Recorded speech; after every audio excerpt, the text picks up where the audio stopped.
Hi, I'm Stuart from Big Game Hunter Sports Ball Shop. Today I'm going to show you how to inflate a basketball. This one is a Wilson All-Star basketball, but the process is exactly the same for any basketball, whether it's a leather or a rubber one. This is a rubber one. We're going to be using a little drop of glycerin, which helps lubricate the needle when it goes into the valve. We've got this time we're using a stirrup pump, which inflates the ball a lot quicker. We could be using a double action pump or an electric pump or just a simple hand pump, whatever pump you've got, as long as it's got the adapter, which is either 2 or 3 millimeters, depending on the type of ball, the brand of ball.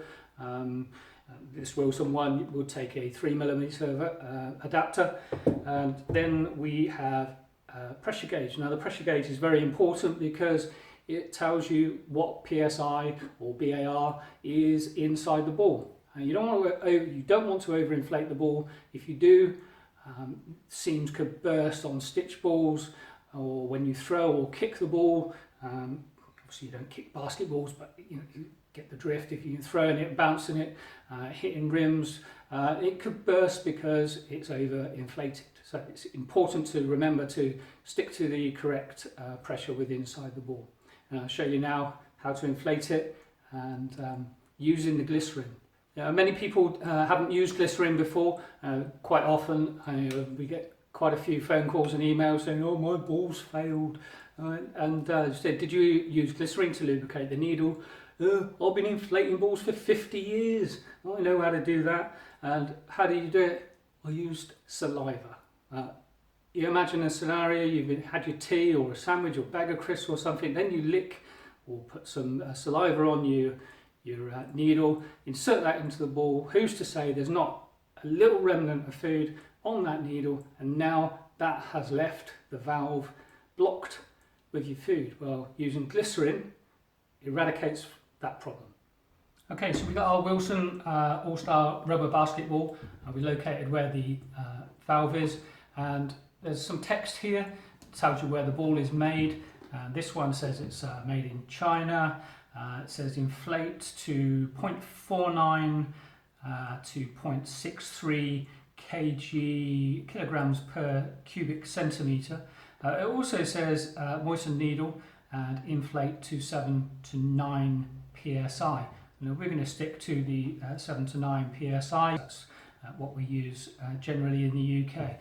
And on the gauge, on the top line, it's markings from 0 up to 15 psi. So obviously we need to get it somewhere between 7 and 9. In hot conditions, I would use the lower end because as the temperature increases through the day, the pressure inside the ball can increase.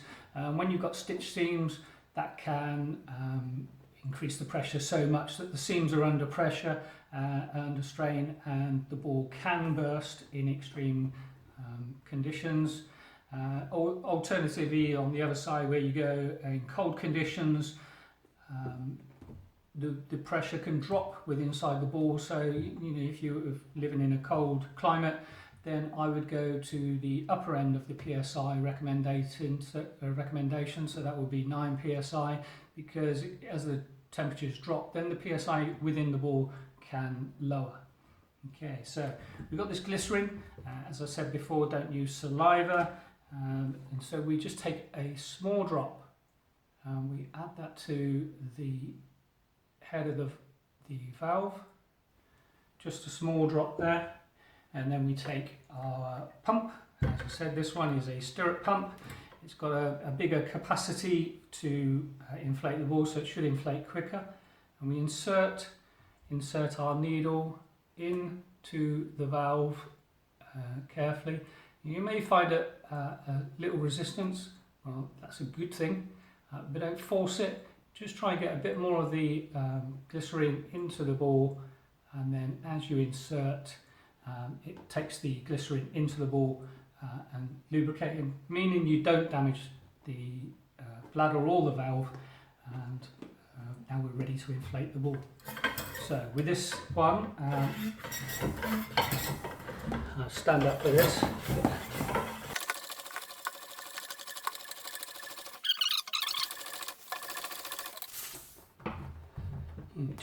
now. It's quite well inflated. I think we may need another drop of glycerin before we insert the pressure gauge.